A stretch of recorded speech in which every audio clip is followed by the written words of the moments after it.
Hi everyone, this is my first video, so I don't know, I feel like a little bit nervous and not sure how it's gonna go, but I'm gonna give it a try. I wanted to talk about my birth story, and I'm gonna do my best to try to remember all of the things and all the details, because Zephyr is now 10 months old, and everyone told me that I would forget my story or like just forget like little parts of it, and I never thought that that would be true, and I can now say 10 months out that it is absolutely true. Your mind, at least my mind, did something, I would say somewhere between like 4 and 5 months. It started to just become like I felt very different about my story for probably about a month or two, maybe 3 months. It was kind of hard to talk about my story, not because it was like traumatic or anything like that, but it was just felt so big, and it felt just like I couldn't put it into words. So anyways, I'm just gonna do my best to talk about how it all went down, and I think it'll be fun to refresh my memory and to just pay a little trip down memory lane. I first wanted to talk about, though, just like a little bit, because I don't want to get too deep into it, because I figure that it could be a topic for another video, but I did want to just talk a little bit about like my pregnancy and my birth plan, like before I was, in labor. And yeah, so my pregnancy, my birth, I conceived intentionally, so I knew, that I wanted to, Andrew and I knew that we wanted to try and have a baby. So it was conscious conception, and I, we were very, very fortunate, and I say a prayer and a thank you every single day of how easy it was for us to conceive. So yeah, we tried to conceive in December, and I missed my next period, and I just knew that I was pregnant. I never peed on a stick or took any pregnancy tests. I pretty much knew like right away that I had conceived, for a few different reasons. Like I had just, the typical pregnancy symptoms of having sore boobs and just feeling like, they like kind of like blew up and were sore. That was like the biggest one. And I just, energetically, I felt it. Everything felt different, and I just knew. And then, I missed my period, and that was kind of like the nail in the coffin to tell me that I was indeed pregnant. So we just went along with our lives. Of course, like, we were super excited and told family very soon. We definitely didn't wait for the usual 12-week kind of thing. Sorry that my hair's wet. I snuck in a shower while Zephyr's sleeping, and I really hope I can get this video done during his nap, so we'll see. Anyways, so yeah, I told family before 12 weeks and some close friends, and just pretty much, went about our life, which is what I wanted. I didn't want pregnancy to seem like I was in any way, shape, or form like, to be treated different, or for me to do different things. Like I just was like, I'm healthy and I am carrying a baby, like growing a baby. So I went about my life. I continued to work on the farm, organic vegetable farming, for pretty much my whole pregnancy. And well, I guess I would say I stopped 2 weeks before I gave birth. So 2 weeks, you know, before I went into labor, I had completely stopped working. And yep, so I did contact, I knew I wanted a home birth. I can't even, I really do try. I've tried to like track back where in my life that I came up with that, but I can't. I feel like that was just always like the deal. Like that was just always the plan. So I knew it was gonna be a home birth. I just hadn't figured out quite what that would look like yet. You know, I didn't know if I wanted a midwife. I didn't know if I wanted to do it unassisted and go for a free birth.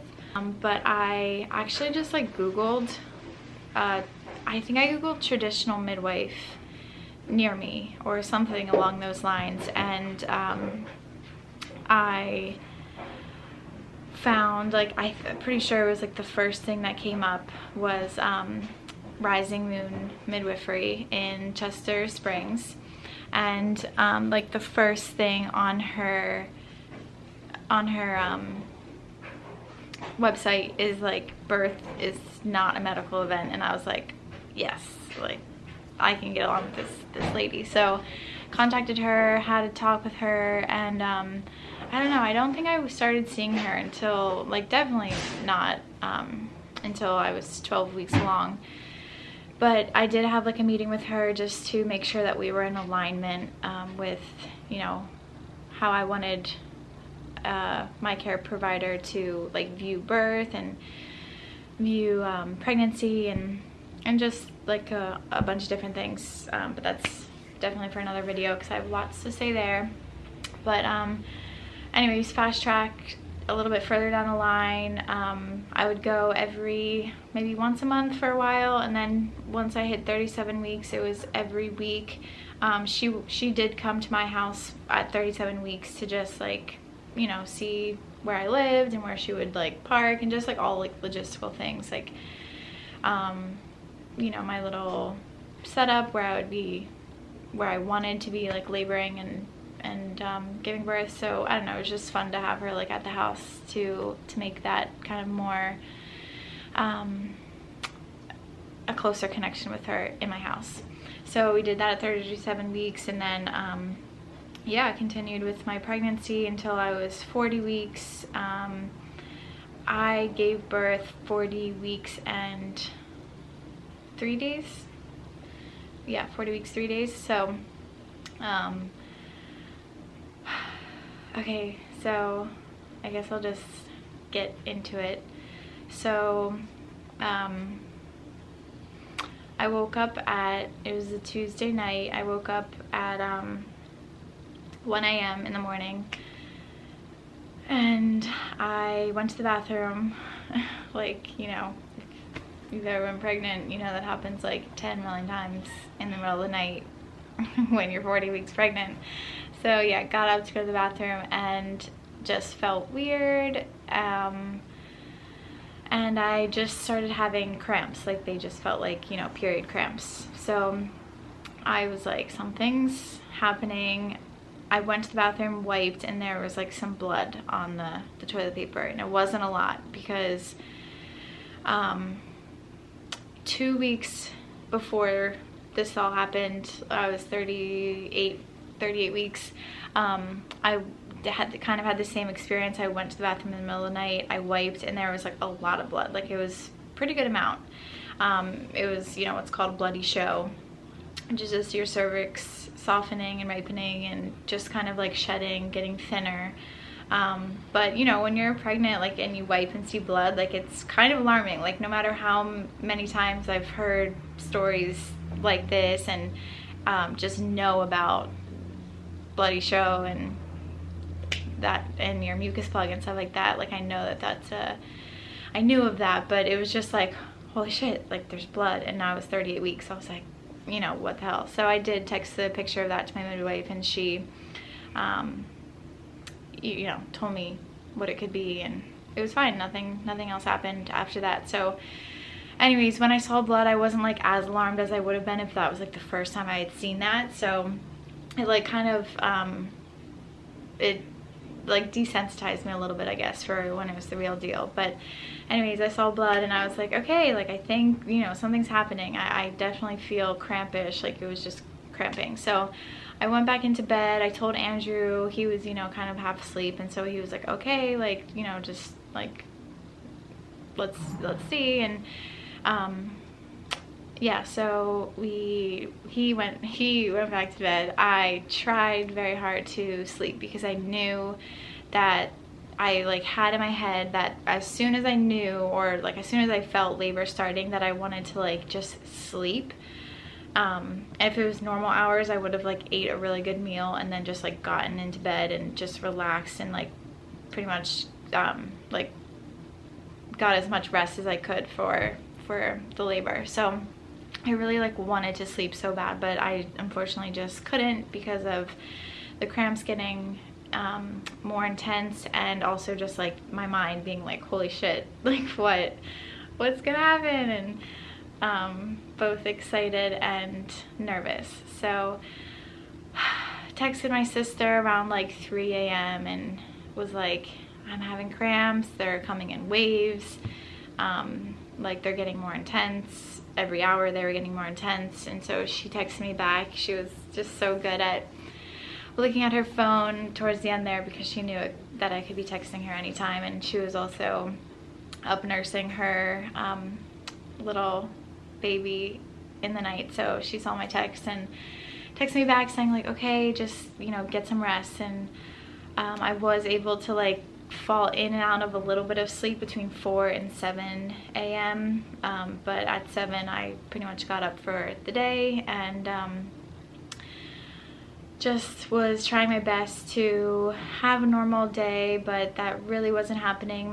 The cramps were you know, they were intense. Like they were just like waves of I would not call them contractions, of just cramping. So I was trying to, I made some tea. I sat outside on the front porch and rocked on like a little swing chair, which helped. Like I really wish that I would have had one of those like, I think they're called pregnancy balls or whatever. It's just like a big medicine ball. But I like always wondered why women wanted that or like had that for birth, because I'm like, why do you want to sit on a ball? But now I get it. It's like you want to be resting and like sitting somewhere, but you want to be able to like move your hips and just like move the energy around as things are happening. So I just really get that now, but for next time I will do that.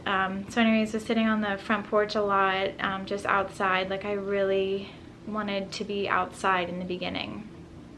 And then Andrew was kind of working a little bit on his computer, but around noon, I would say, I was like, I really needed just him to be like logged off of work. And not that I needed him to be doing anything, I just needed him, like, I needed his presence there for me. I needed him to just be like around and just like, I don't know, like just knowing that someone was like kind of like checking on me and just like more fully aware of like what was going on and not so preoccupied. So he logged off work for the day around noon, and around 1:30 we went outside. He suggested we light a fire because we had like been building up this huge stack of wood for a big bonfire. Like like every time, I mean, we have this like 5-acre property, and why does it keep doing that? It's so annoying. There we go.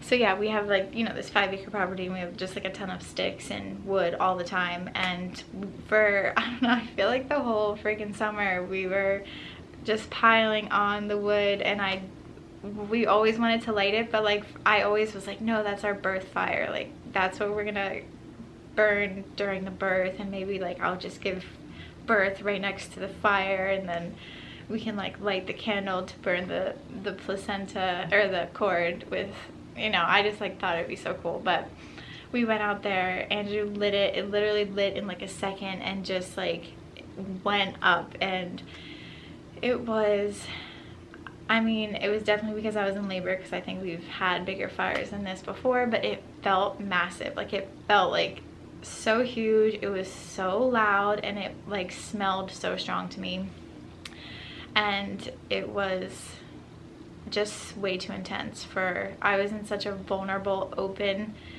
state that, and you know, when you're in labor, like, your senses are heightened like no other. So it was just definitely way too much. And I remember going out of the door to go to the fire and like kind of waddling out behind him and feeling like the world felt so big. I can't explain it any other way. I just literally felt like I felt so little, and I felt like the world was just so big. So I don't know, I definitely wanted to be like in a small dark space. I think I was just, you know, like an animal that goes into its den to give birth, and I needed to like stay in the house in the safety to birth my baby. So that lasted a second outside before I was like, I didn't even like say anything. Like, I didn't tell Andrew like, no, this is too bad. I was barely really talking, but I just turned around and went back inside. But I will mention, I was really starting to release like anything that was in me. I was like going to the bathroom a ton, so I think I like squatted next to the fire and like went to the bathroom and Andrew was like, what the fuck, like what the hell? And it was just like a really funny moment, because like I could definitely not control it. So yeah, came back inside and just paced and sat and laid and did a bunch of different things in this room. Actually, you can't see like where I am, but I gave birth right here. But this was all cleared out, and we had some nice blankets and pillows, and the birth tub was right where I'm sitting in front of this fireplace. But I just pretty much was in here all the rest of the day. I was drinking lots of water and coconut water, and like an electrolyte drink that I had made, like a Labor Aid kind of thing. I was just trying to drink because I couldn't get anything down. Like, food was not anything that I wanted a part of that whole day, but I knew like I needed energy to continue to labor. So I was just trying to drink and stay hydrated. So yeah, that was like the rest of that day. And it was I just continued to have these waves of cramps. And I just want to note that I don't like to say the words contraction or like, I don't even like to use the word pain for my labor, because I just feel like words are really powerful. And yeah, anyway, so I just don't use those words. Just in case you're like wondering if I say like sensations or you know, like the cramps, like I don't even know like another word for a cramp, but it's just like these intense waves of sensation. So that's like how I experience them and how I like to talk about it. So yeah, I just continued to have like waves of intense sensations all that day. And by like 7 o'clock at night, we texted the midwife, and that was the first time we had texted her, because honestly I was like, I didn't want her around for like a long time for the birth. Like, I wanted to labor as much as I could without her here, and then I thought like I would call her when I thought I was like close to the end, which is like, it is so funny to me to talk about this now, because knowing like when we actually called her was not close to the end. So Andrew texted her at 7 o'clock that night and just said, you know, Ashley has been pretty much like in it all day, and she thinks that it's getting pretty intense, and that like it's, you know, we're close here. And so I think she called and she tried to talk to me, and like I was just like, she's like, how are you doing? And I was like, I really couldn't answer like any question. Like I remember her asking me like another question when she got here and stuff, and I was just like in no place. Hi Bubba, come here. Good. Hi love. It's okay. How's your nap? Thanks babe. Hi. Come here. Lovies.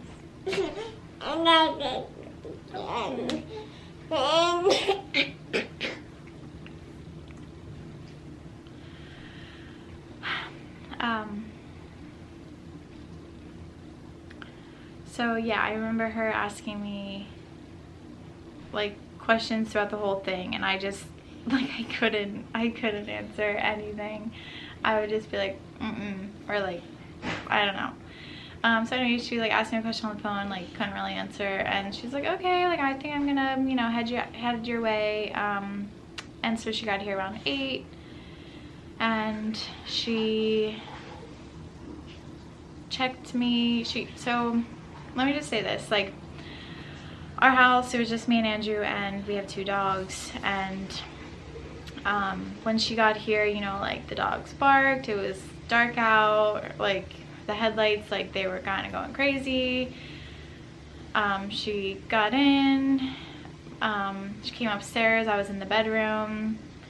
She did a cervical check, and it was honestly like the worst thing ever.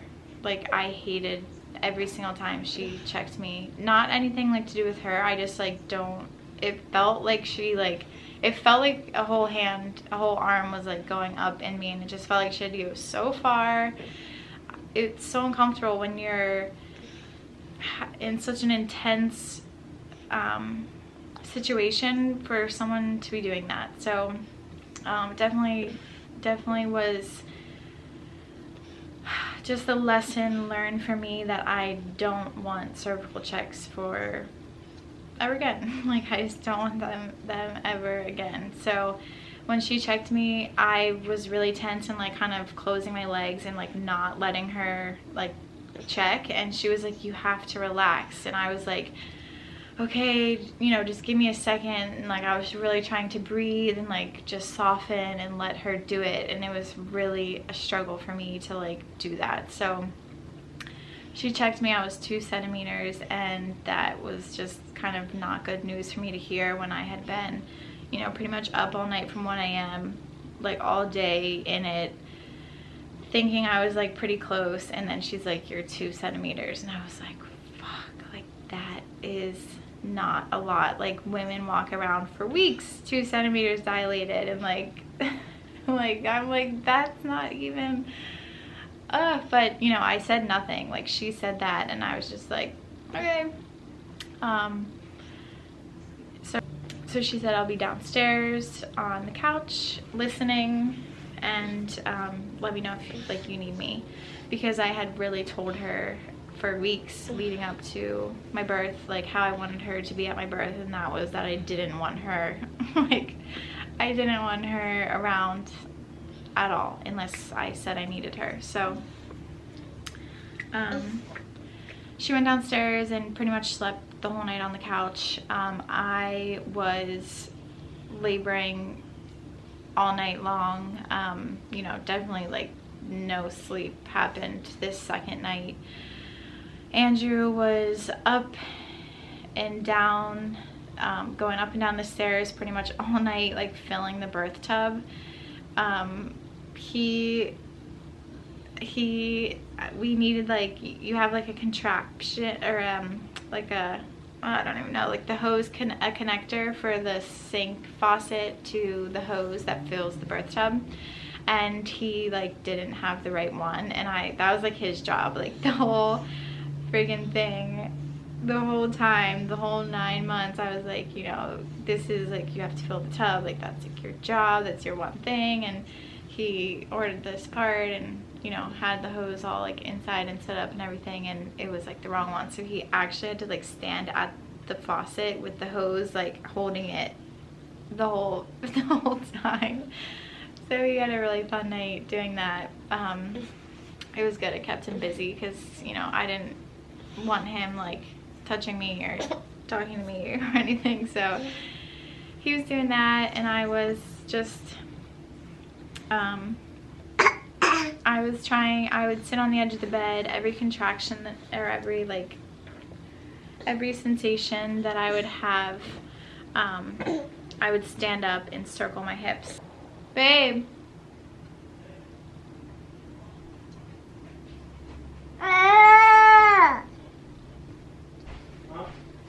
Can you take him? Sure. Say hi. And go to Dada. So yeah, that night I was laboring all night. I was honestly pacing from the bedroom hallway to the bathroom and just doing that pace. I would sit on the edge of the bed. When I'd have sensation, I would stand up and circle my hips, because that was just like, I was like kind of moving it around. I don't know, moving the energy like down, spiraling. And I just kept visualizing like opening, relaxing, surrender.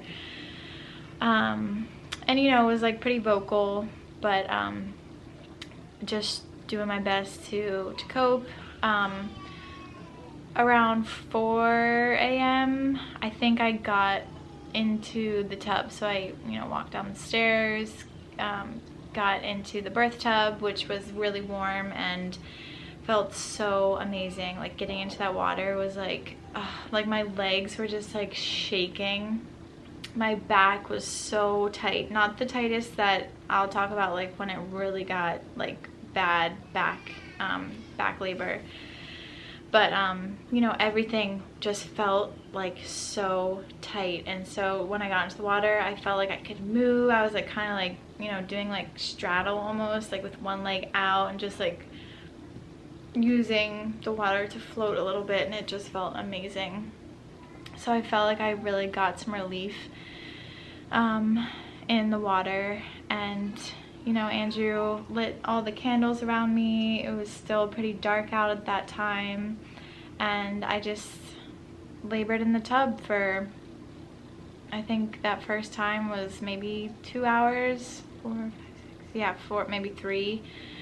And Kate was checking me, like she checked me before I got in the tub, and she said I was 7 centimeters dilated.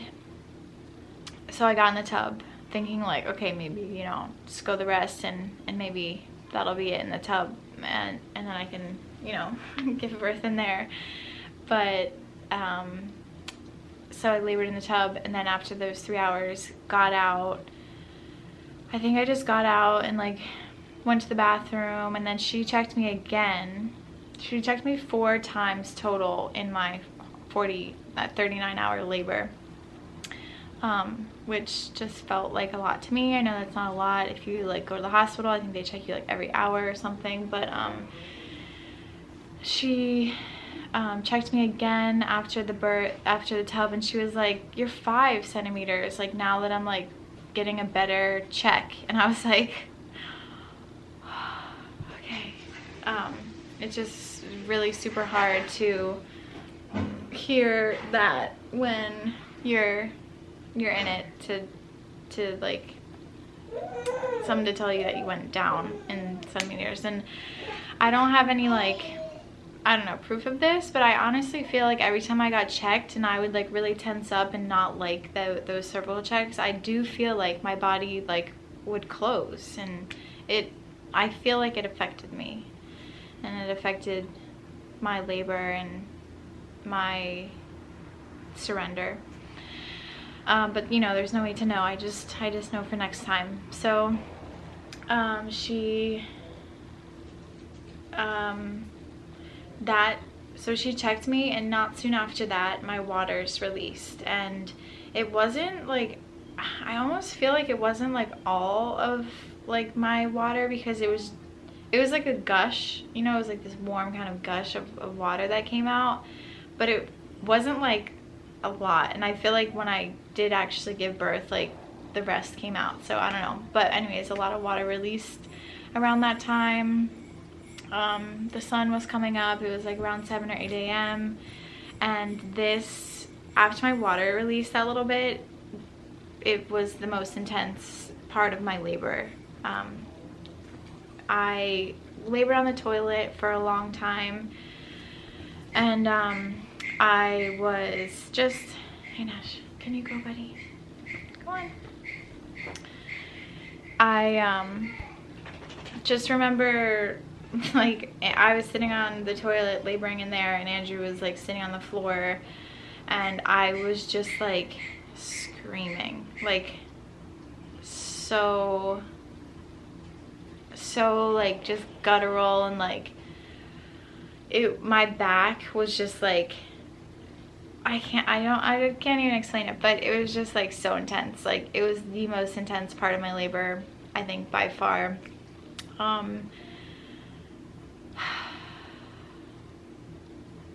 After that little thing in the bathroom where it was like the most intense, like the back labor was just like so intense. Like, I was trying to like take my thumbs and just do to myself, like going down my sacrum with my thumbs like this, and I would just do that. I was just doing that for like ever. And I know like a lot of people have like their partners doing that, or like have like, you know, their midwife or doulas and stuff like doing that, but for some reason, like, I didn't want to be touched by anyone. I never asked Andrew to do that for me, so he didn't, but I was definitely like working it out myself and just trying to apply some pressure back there. After the toilet, I got back into the birth tub because my back labor was so bad, and so I was just using the water to like help with the friction, like under on my back and sacrum. So I mean, at this point I'm like exhausted. It's been I don't know, like way over 24 hours of just like being in it. So get in the water for a while, and then, you know, the water's getting kind of lukewarm, and then it gets cold, and then I'm just like, you know, I need to do something else. And at this point, every time I would have a sensation, I really needed a fan because I would get so hot, and I just really like, it was like a 30-second window that Andrew would fan me with. I think we had I think he had a tea towel, like a kitchen towel or something, that he was like fanning me with, but that was like his job. So every time I would have the sensation, I would be like, fan, and he would fan me, and then it would stop and I would try to rest. But at this point, when I was in the water, I was like falling asleep in between the contractions. And Andrew didn't tell me this like at the time, but afterwards, like, I feel like this was like the one thing that he like kept saying, but he was like, you looked possessed. Like, he said that I was like making like this weird face, and I was like falling asleep, so I looked like I was like, and then I would like come up and like make this like crazy face, and then I would just like fall back asleep. And I don't even remember. I remember, but you know, who knows what I looked like from the outside. So after that, I got out of the tub because I was like, I need to do something different. I had been just in the tub for hours at this point. I was all wrinkly, and got out of the tub, and we went out the door. I thought maybe I could like take a walk or something, or this is so silly. I like wanted to be outside for a little bit. Just silly that I wanted to take a walk, not that I wanted to be outside. But we went outside, and we like just stopped at this little magnolia bush that we have, and kind of just like swayed there, like, you know, that kind of classic birthing position of like, you know, slow dance style, like swayed, and did that for, I don't know, maybe 10 minutes, not very long. And then we got up on the front porch, and I was like leaning on the railing, and at that point, Andrew, I did say like, can you rub my back? And he did rub my back a little bit, and then came in through the front door from the front porch, and the midwife was on the couch, and I said like, I'm gonna go upstairs and see if I can take a hot shower, because I wanted like warmth. Like, the warm water really felt so good, and so I wanted more of that. And honestly, I was just like trying to like just do anything to get through it, because I was definitely like not on top of my labor. Like I never felt like I tried all the tools in my toolbox. Like, you know, I was doing my breath work, I was actively like telling my body to relax, working my jaw, just like positive like affirmations and thinking and thoughts and really speaking to my baby. But I will be so completely honest and say that I never felt on top of my labor. I felt like I was being crushed and like I was drowning, and I was decimated. I mean, I was really just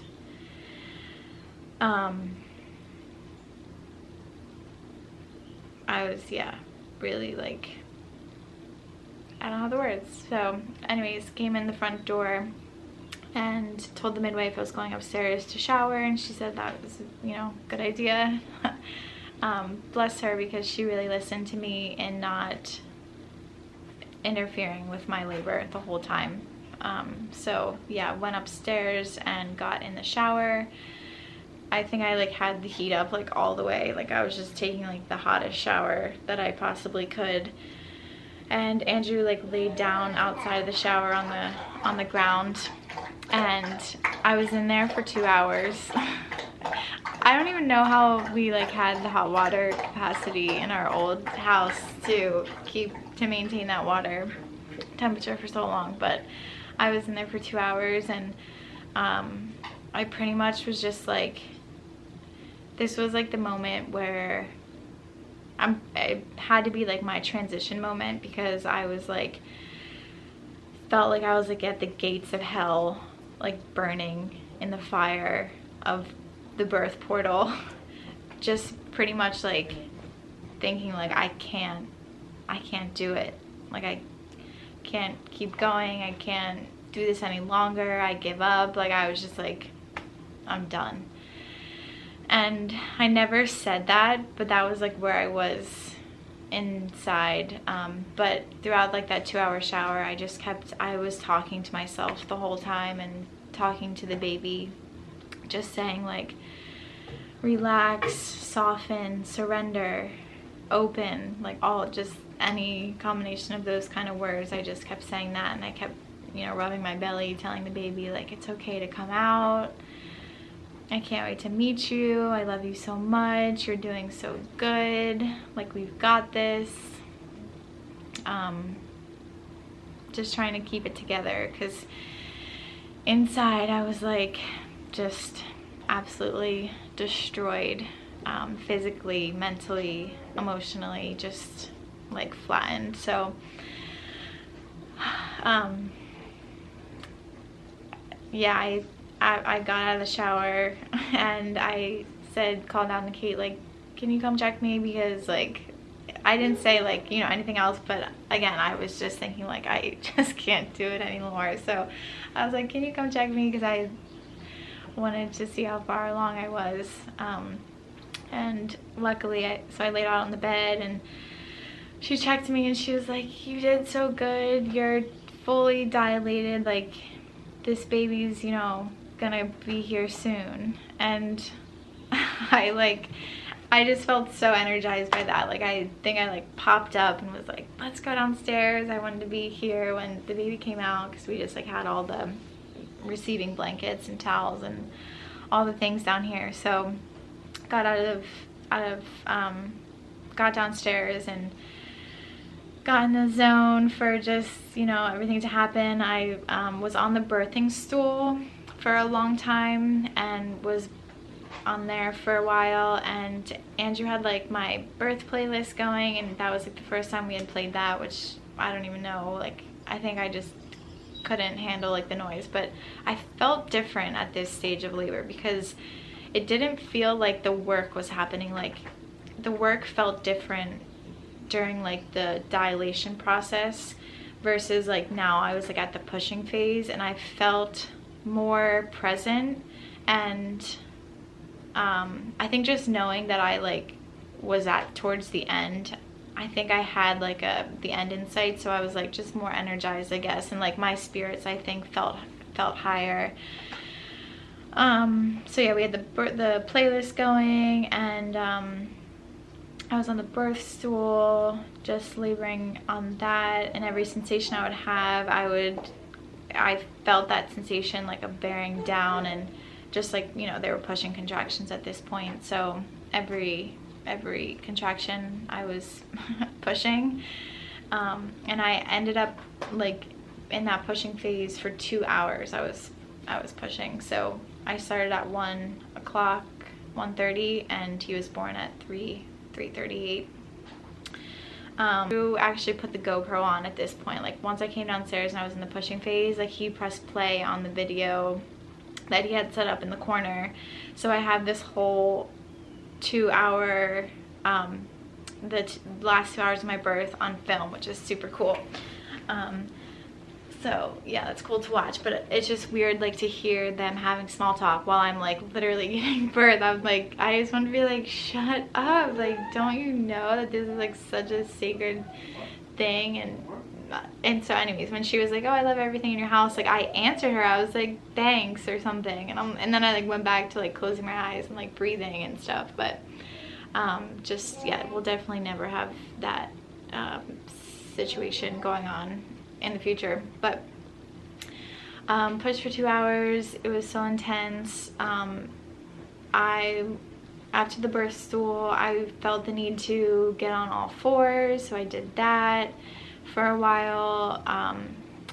Yeah, I was on all fours for like a while, and then I was like kind of in like a squat position with like one leg up, and then I had like 2 legs, and I was just like doing all different stuff because like it's just a long time, and my body was so tired. Like my legs were just like shaking like a leaf the whole time, and so if I was doing something for a while, then I would have to like move and rest my wrists or my arms or get off my knees and all these things. So just kept moving around, and finally was like laying on my side, was laying on my back, and stayed on my back because it was honestly the best thing I could do for my body at that point. Like I was just so physically tired after it was hour 30.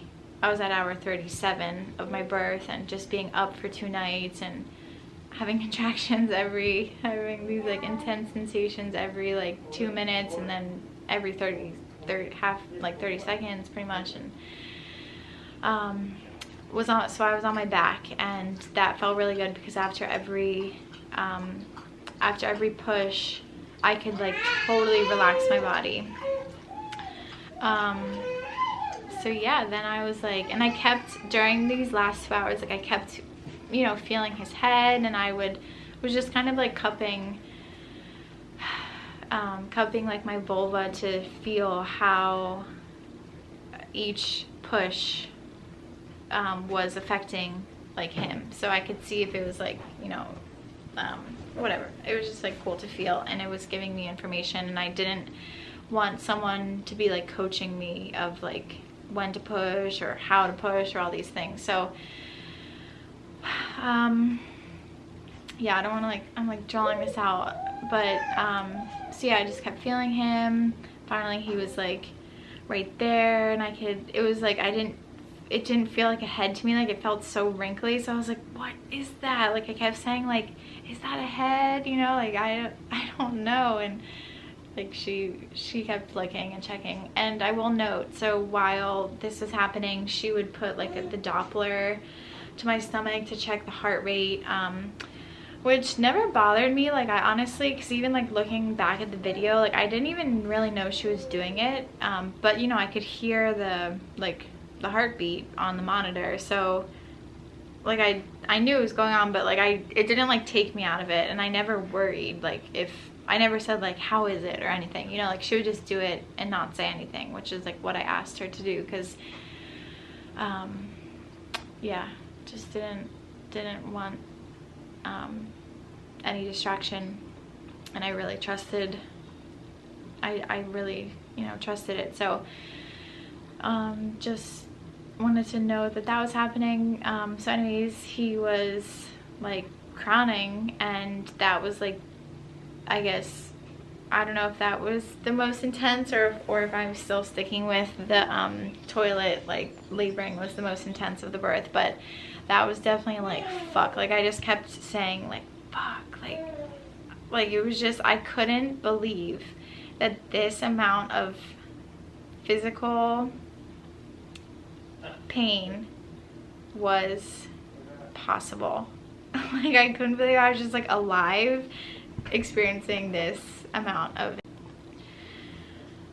So then yeah, we had like olive oil that was like a part of the birth supplies that I gathered together, and I was like, I need like oil. And so Andrew like literally like glugged like some olive oil on me, which just helped like the burning sensation. But I would say like I really slowed down. Like my contractions really spread out at this point, which I like hear women in the hospital when that happens, that the doctors or whatever like make that like an issue, but I'm certain that that's very common, that towards the end of the birth that your contractions actually slow down. And that was such a gift, and that was so intelligent of my body, because it really gave me time to open down there and to just not like rush the emergence of him. So he was like honestly like crowning, would go back up and down and like, you know, all the things for a long time. Like I would say like more than 30 minutes, which was such a blessing. And again, like so intelligent on my body, because I had no I didn't tear at all, and that was again so amazing. So yeah, pushed his head out, and I felt him like turn or like kick. Like he literally, like I felt like he was like kicking his feet and really working. Like, I mean, I know babies work so hard during the birth process, and so he was like really doing the work there with me, and felt just like his flutters as he was twisting his body. So after like his head came out, it was like another minute or two after then like the rest of his body came out. But once his head came out, like my midwife saw like his really chubby cheeks, and she said really firmly like, Ashley, push your baby out. And I kind of got like alarmed by how she said it. Not really alarmed, but I just like heard the firmness in her voice, and so I like pushed and gave it all that I had to push the rest of him out, and kind of like brought him, you know, grabbed him like from under his shoulders as he emerged and brought him up to my chest. And just was so relieved. I mean, I'm gonna be so honest, like I did not actually experience like that euphoric feeling of like, you know, like, oh my baby, or just like crying. Like I didn't have any of that. I really was just so relieved that the birth was over, and I felt like I had this feeling of just like, you know, I have so long to like get to know him, like, but at that moment I was just worried or just concerned about like it being over. That was all, that was it. And I'm not sure, like I'm not trying to make that into like being wrong or like a problem or something, but maybe because of, you know, how I just didn't like how observed I was at the end with my midwife. Because I mean, honestly, for 2 hours like my midwife just was staring and waiting, watching me, and I think it definitely took me out of like, I'm not sure, like maybe the depth of it, or I would say. So I don't know, definitely felt like affected by that. So yeah, that was like, he was on my chest, and I think Kate, my midwife, picked him up and gave him a few pats on his back, and he cleared, because he was making little sounds, but it was definitely you know, not clear. And again, like I wasn't there, I wasn't really fully there to do that, which like, yeah, is what it is. So she picked him up, and neither was Andrew. Like in the video, we both were just like frozen and being super weird. Like I'm not gonna lie, like it was just like a very like, it felt really weird to me. But she picked him up, patted his back, cleared his lungs, and he cried, like let out a cry, but it wasn't like continuous crying. Like he just kind of cried and then like settled on my chest. And I mean, don't get me wrong, like it was amazing, and I was like really checking him out, and I had noticed when I had brought him up that it was a boy, but I hadn't said it yet, and Andrew, I don't think like had seen. So then I like looked over at Andrew and said like, it's a boy, and we just were like looking at him and just taking in the moment, taking him in, looking at every little inch of him.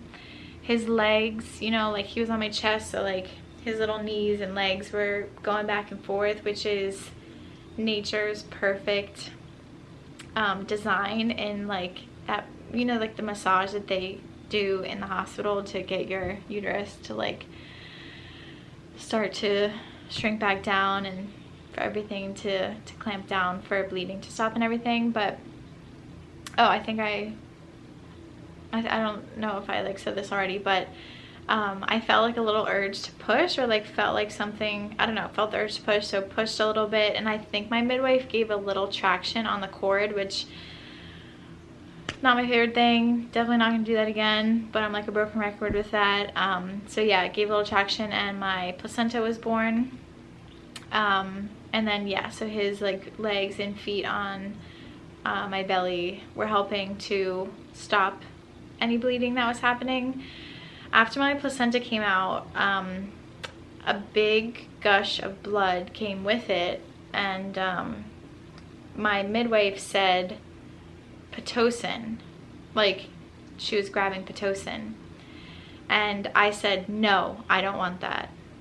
And that's like really, like that was like the interaction. And she said, okay, can I give you a dropper of shepherd purse tincture? And I said sure.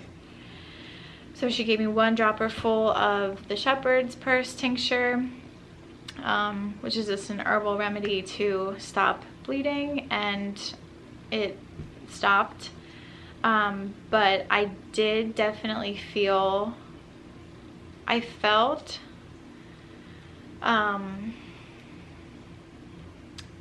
like in the moment I felt fine, but then when I got up to move about and go upstairs, I felt really short of breath, which I know is like because of blood loss. And I'm, you know, not sure if like it was because I did lose like more than usual, and I know that that average is so different for everyone, because someone could lose the same amount of blood and one person can feel like very lightheaded and short of breath and not really like in the room, you know, like they're like a little fuzzy, and like the other person can feel totally fine. So I was like trying, you know, I knew to go off of how I actually felt versus like what the blood loss actually looked like. So anyways, it wasn't like a big deal. It was just like this little interaction, but I'm definitely glad that I like had said no to the Pitocin, because I really felt strongly about not having anything unless it was absolutely necessary, and definitely not Pitocin, because it's, you know, a synthetic form of oxytocin, which just I simply did not want that in my system. So that happened. I was laying on the ground for like a long time with him on my chest, just like, you know, taking it in, and we were just enjoying this moment. And probably 30 minutes or more later, his cord was white, and, you know, obviously, like, of course, had stopped pulsing at that point. And honestly, like, I would have preferred it to just like leave the him connected for a little bit longer to the placenta, because I think there's just no harm in letting it go for like hours. So that was definitely what I would do next time. But it felt like it was time for, I honestly just felt like really wanting to get up in bed and everything to be like situated. Like I felt so tired and unable to even like honestly care about anything at that point. So when she suggested that we, you know, separate the baby from the placenta, I was like, okay. So Andrew, we had a cord burning box that had like kind of slits for candles to go on either side of the cord. So we lit the candles and burned the cord, which was a nice little moment that we had. It took about, I would say maybe over 10 minutes for it to completely like sever. And Andrew then held the baby while Kate helped me like get up and kind of cleaned off a little bit before we walked upstairs, and she helped me shower off like just all the blood and fluid and everything and sweat and tears and everything in the shower. And then I got into bed, got a big like diaper like on me with like an ice pack down there, and laid out a towel in my bed so that I could, you know, in case like any blood got on my sheets or anything. So got into bed. Andrew was like right behind us and gave me the baby back, so I was like only maybe not holding him for like tops 5 minutes, which was like really important to me to like not be separated like long at all during that little rinse off. But it was actually really nice that I got to rinse off, so then I felt like I could just be in bed for like the next while.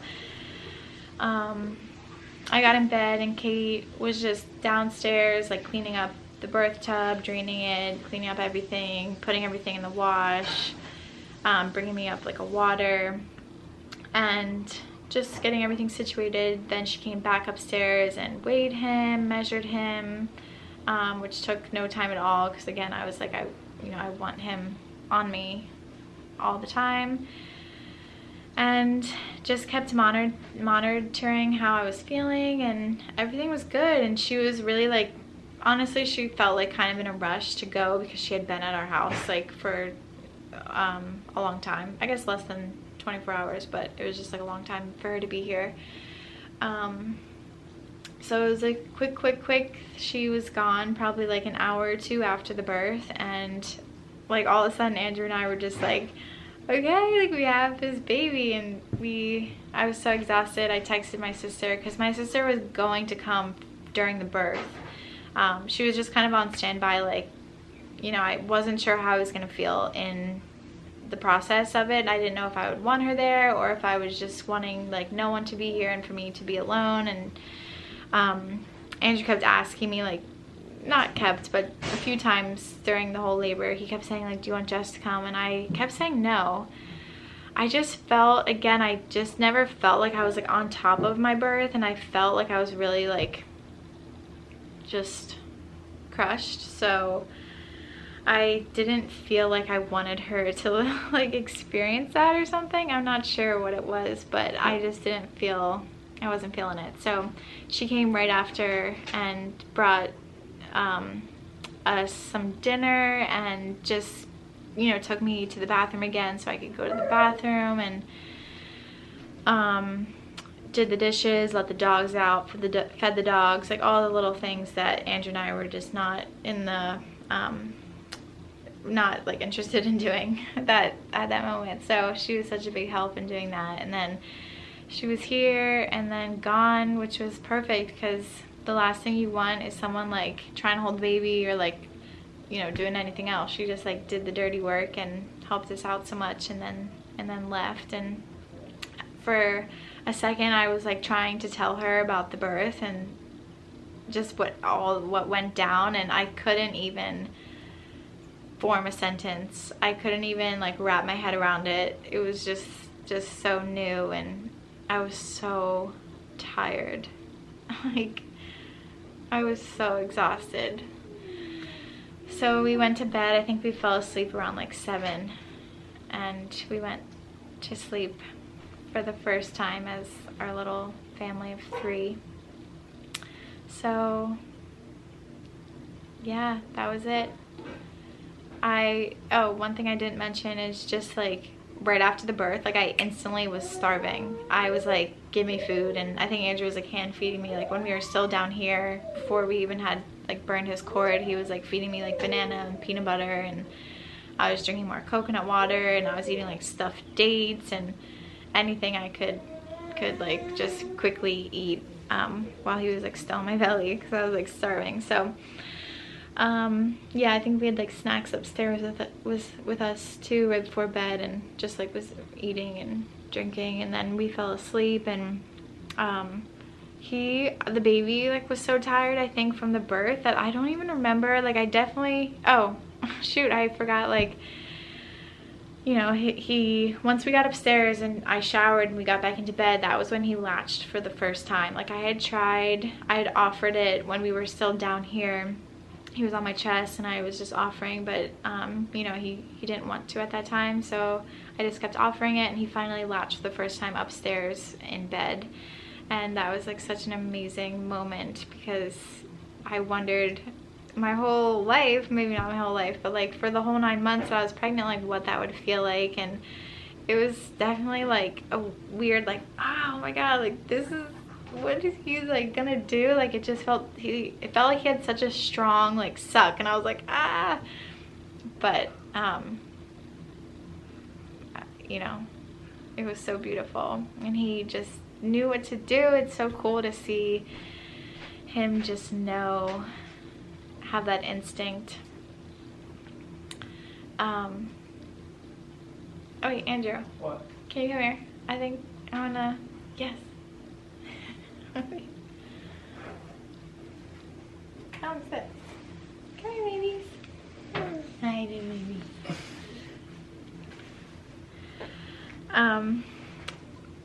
So yeah, we went to bed, and I feel like he didn't wake up really at all that night, even though I think I did like feed him that night, but he just seemed so tired, and like it was just, you know, such a journey for him. So we had a really good rest that night, and then like the next morning I just remember waking up and like looking at him and just thinking like, is this real? Like, did that happen? And just such a big life moment, and I was just so proud, and such in a tender spot. So that's my birth story.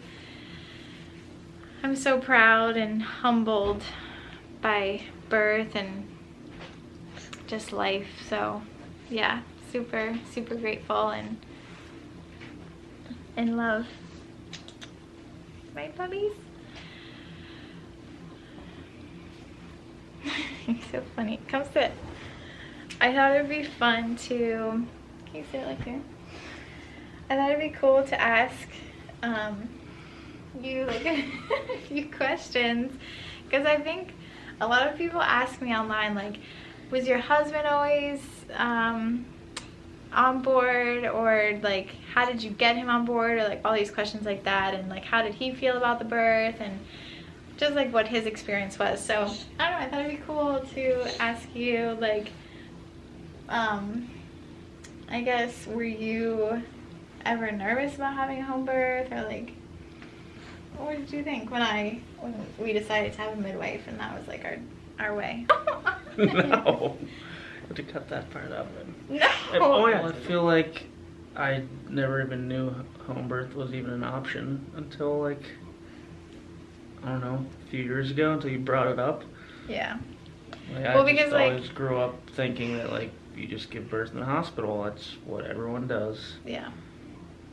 So, I mean, I had no idea until you brought it up and started telling me about it and reading all those books and everything. Yeah, because I mean, we don't really have any, I personally never knew anyone that gave birth at home before I did, and then before I was in like the community of the community of women that like I met through the midwife, you know, that obviously like all had home births with that midwife. So we never like knew anyone that gave birth at home, or just had anyone close to us to talk to about it. So it was definitely like,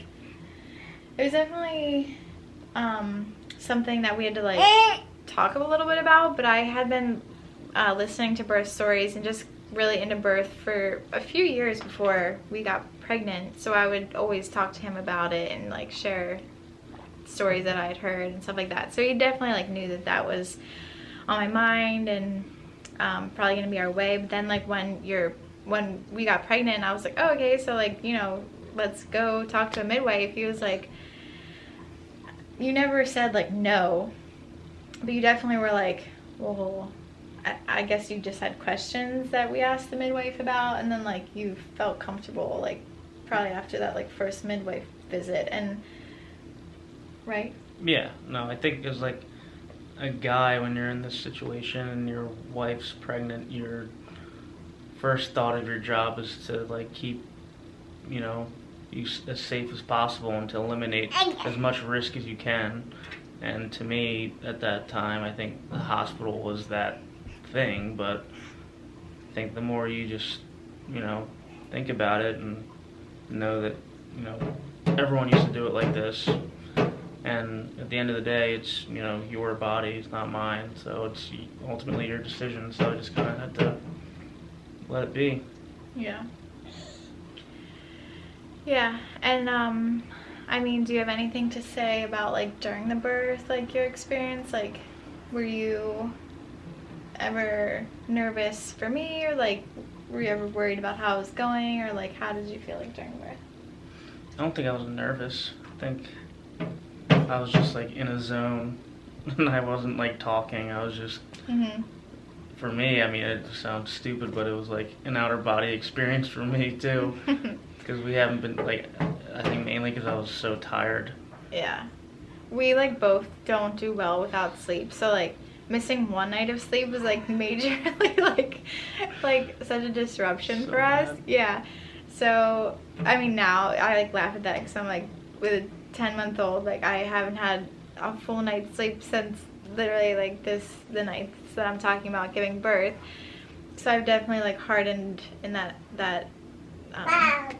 aspect of things. But yeah, we like never talked the whole birth. And I mean, I was so worried that I was gonna be able to tell that he was nervous, or you know, that like I just can sense his energy like in a second just by looking at him, like from the back even, you know, like I can just know what kind of mood he's in.